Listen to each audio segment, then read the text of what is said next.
सबको जय मसीह की। आज हम प्रेरित काम इसका पहला अध्याय और 8वें वचन पर मनन करेंगे। परंतु पवित्र आत्मा तुम पर आएगा, तब तुम सामर्थ्य पाओगे और यरूशलेम और सारी यहूदिया और सामरिया में और पृथ्वी की छोर तक मेरे गवाह होंगे। प्रिय मित्रों, प्रभु यीशु मसीह ने ऐसा कहा कि तुम्हें सामर्थ्य प्राप्त होगी जब पवित्र आत्मा तुम पर आएगा। यहाँ पर हम समझना चाहिए परमेश्वर का सामर्थ्य और परमेश्वर ने दी हुई अधिकार। प्रियो, जब हम यीशु मसीह को ग्रहण करते हैं, उसका स्वीकार करते हैं, तो परमेश्वर हमें एक अधिकार देता है। और वो अधिकार हम पढ़ते हैं यूहन्ना किताब पहला अध्याय का 12 वचन।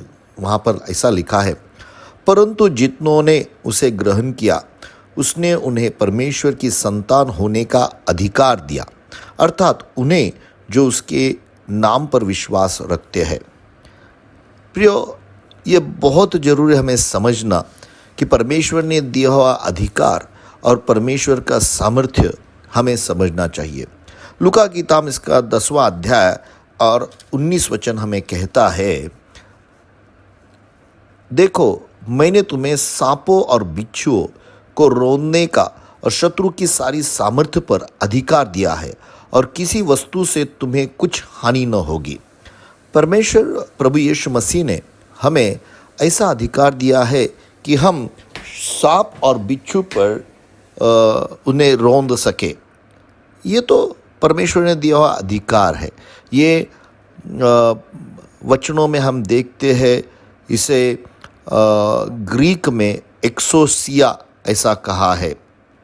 जिस तरह से यूसुफ को चुना गया फ़ारो के जीवन में, हम पढ़ते हैं जब उत्पत्ति किताब इसका 41वां अध्याय और 38 से 42 वचन तक हम ये पढ़ते हैं कि जब फ़ारो राजा ने उसे अपनी अंगूठी दी, इसका मतलब उसे अधिकार दिया और उसे अधिकार रूढ़ किया और कहा कि मेरे बाद इसी का ही अधिकार चलेगा।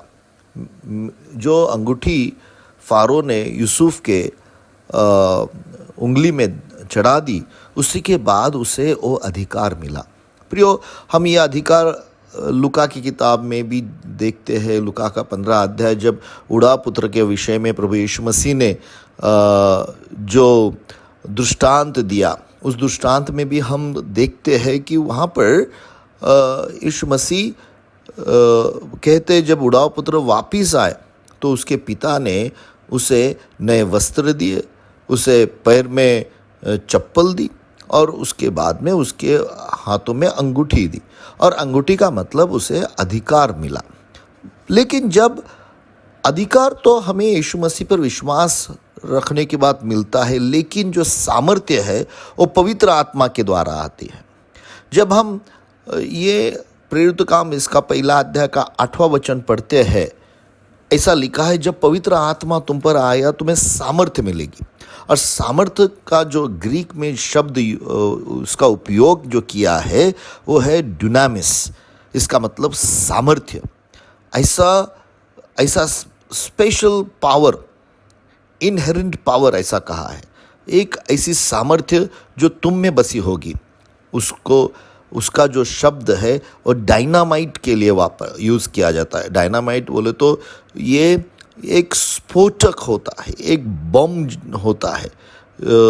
उसका उपयोग जो है डायनामाइट पत्थर को फोड़ने के लिए होता है। और ये शब्द यहाँ पर उपयोग में आया। लेकिन जब अधिकार होता है, एक्सोसिया ऐसा ग्रीक का शब्द है।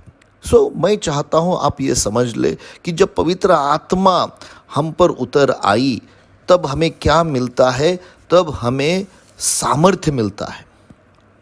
अभी प्रश्न ऐसा है, जब प्रेरितों काम के दूसरे अध्याय में 1 से 4 वचन में हम देखते हैं कि पेंतुकास के दिन पवित्र आत्मा उतर आया। क्या सामर्थ्य उन्हें मिली? वचन 4 में ऐसा लिखा है, वे सब पवित्र आत्मा से भर गए और जिस प्रकार आत्मा ने उन्हें बोलने का सामर्थ्य दी वे सब अन्य भाषा बोलने लगे। आत्मा ने उन्हें सामर्थ्य दिया। क्या, किस चीज़ की सामर्थ्य दी? बोलने की सामर्थ्य दी। प्रियो, उस वक्त आत्मा ने उन्हें पिता परमेश्वर के साथ बोलने की सामर्थ्य मिली है। उस वक्त पवित्र आत्मा जो परमेश्वर है उसके साथ संगति करने की सामर्थ्य मिली है। उस वक्त उतना ही नहीं तो भविष्यवाणी करने की, वहाँ पर संदेशवाणी देने लगे, वो भविष्यवाणी करने लगे और वो उस सामर्थ्य से बात करने लगे। प्रेरित काम इसका 6वां अध्याय और 8वां वचन अगर आप देखेंगे, स्तिफनुस के बारे में है। स्तिफनुस अनुग्रह और सामर्थ्य से परिपूर्ण होकर लोगों के बड़े बड़े अद्भुत काम और चिन्ह दिखाया करता था। तब यहाँ पर ऐसा लिखा है, वो सामर्थ्य से भरा था। ये जो शब्द वहाँ पर उन्होंने उपयोग में लाया है, डुनामिस, सामर्थ्य है। और हम देखते हैं कि उसने 7वें अध्याय में वो जो प्रचार किया, जो प्रचार के द्वारा उधर के सब लोगों के हृदय, उनको उनकी पापों की, उनके खुद के लोगों के जीवन की उनको पहचान हो गई और उस पर पथराव किया गया और जो स्टीफन है पहला मार्टियर बना और रक्त साक्षी बना। हम देखते हैं कि किस तरह से उसे सामर्थ्य प्राप्त हुई।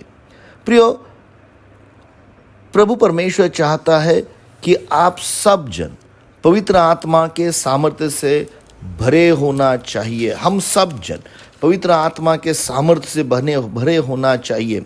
लूका की किताब इसका 11 अध्याय के 13 वचन में यीशु मसीह ने बहुत अच्छा एक वचन दिया, हम पढ़ेंगे उसको। क्या? अतः जब तुम बुरे होकर अपने बच्चों को अच्छी वस्तुएं देना जानते हो तो स्वर्गीय पिता अपने मांगने वाले को पवित्र आत्मा क्यों न देगा? ये प्रश्न प्रभु यीशु पूछ रहा है और आपको विश्वास करना है, वो क्यों न देगा। मैं चाहूँगा कि लूका की किताब 11 अध्याय 9 से 13 वचन आप पढ़िए कि वहाँ पर किस तरह से पिता परमेश्वर ने, प्रभु यीशु मसीह ने पिता परमेश्वर का दिल बताया। इस दुनिया के बाप को अगर आप मच्छी मांगते तो सांप नहीं देता, तो पिता परमेश्वर को पवित्र आत्मा मांगोगे तो कितना करके वो तुम्हें पवित्र आत्मा देगा। प्रियो, ये स्वर्गीय पिता हमें उसके आत्मा से भरना चाहता है। सबसे महत्वपूर्ण, एक विश्वासी होने के बाद हमें एक आज्ञा दी गई है। इफिसियों की किताब 5वां अध्याय 18 वचन मैं आपके लिए पढ़ना चाहूँगा। 18 वचन, दाखरस से मतवाले न बनो क्योंकि इससे लुचपन होता है, पर आत्मा से परिपूर्ण होते जाओ। प्रियो, ये सलाह नहीं है, ये आज्ञा है। देखो, आत्मा से परिपूर्ण होते जाओ, ये सलाह नहीं है, ये प्रभु की वचन की आज्ञा है कि पवित्र आत्मा से भरे रहते जाओ। हर एक दिन, हर रोज पवित्र आत्मा के सामर्थ्य में चलो। प्रभु आपको सहायता करे, प्रभु आपको आशीषित करे और तुम और मैं पवित्र आत्मा के सामर्थ्य से भरे हुए जीवन जिए। आज का दिन आपके लिए आशीषित हो। धन्यवाद। God bless you. आमेन।